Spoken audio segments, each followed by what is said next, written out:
السلام عليكم ورحمة الله. نحمده ونصلي على رسوله الكريم. أما بعد، أعوذ بالله من الشيطان الرجيم. واعتصموا بحبل الله جميعا ولا تفرقوا. কথা একটাই, আমরা সবাই জানি ফিলিস্তিনে কি পরিমাণ বড় বড় যুদ্ধ হামলা হয়েছে। দুদিন আগে রাত্রে হঠাৎ করে সেহরির সময়, রোজাকালীন সময়, একে তো মানুষ না খেয়ে রোজা রাখছে, এর মধ্যে বিমান হামলা 400 মানুষ মারা গিয়েছে। এরপরে সামরিক ভাবে তারা অভিযান শুরু করেছে, সন্ধ্যার মাধ্যমে অভিযান শুরু করেছে। তাতে এখন পর্যন্ত প্রায় 1000 মানুষ নিহত হয়েছে। তার মধ্যে প্রায় 30% নারী ও শিশু ছিল।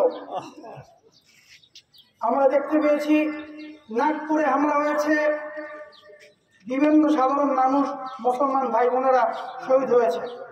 তাদের কি দোষ ছিল? তারা রোজা রাখতে চেয়েছিল, তারা একসাথে নামাজ পড়তে চেয়েছিল, তারা জুমার নামাজ পড়তে চেয়েছিল। আমরা সবাই জানি, সবাই কিন্তু একটি ধর্মীয় রীতিনীতি রয়েছে।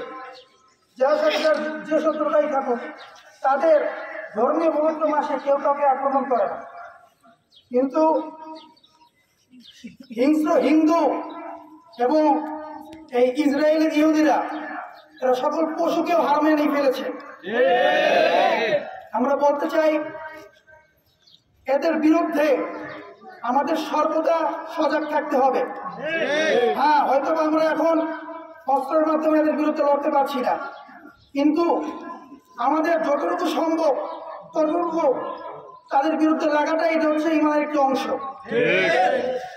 আমাদের টাকা রয়েছে, আমরা যদি এই টাকাটাকে সঠিকভাবে ব্যয় করি, আমাদের ব্রেন রয়েছে, আমাদের শিক্ষা রয়েছে, এই শিক্ষাটাকে যদি সঠিকভাবে ব্যয় করতে পারি, তাহলে ইসরায়েলের বিরুদ্ধে এবং হিন্দুদের বিরুদ্ধে, তথাকথিত মুসলমানদের বিরুদ্ধে যারা রয়েছে, এদের বিরুদ্ধে আমরা কাজে লাগাতে পারি। অতএব আমাদের ইমানি দায়িত্ব হচ্ছে এই, আমাদের পণ্য কেনার ক্ষেত্রে যতটুকু পরিমাণ সম্ভব আমরা পণ্য দেখে কিনবো, এবং শুধু পণ্যের মাধ্যমে নয়, এটা আপনার নিজের ইমানি দায়িত্ব। কোন মালটা ভারতের এবং কোন পণ্যটা ইসরায়েলের, এটা নিজের দেখে কেনার দায়িত্ব আপনার। আপনার একটা মাল পছন্দ হয়েছে আর আপনি এটা কিনলেন, যাচাই বাছাই করলেন না, তার মানে বুঝতে হবে আপনাদের মনে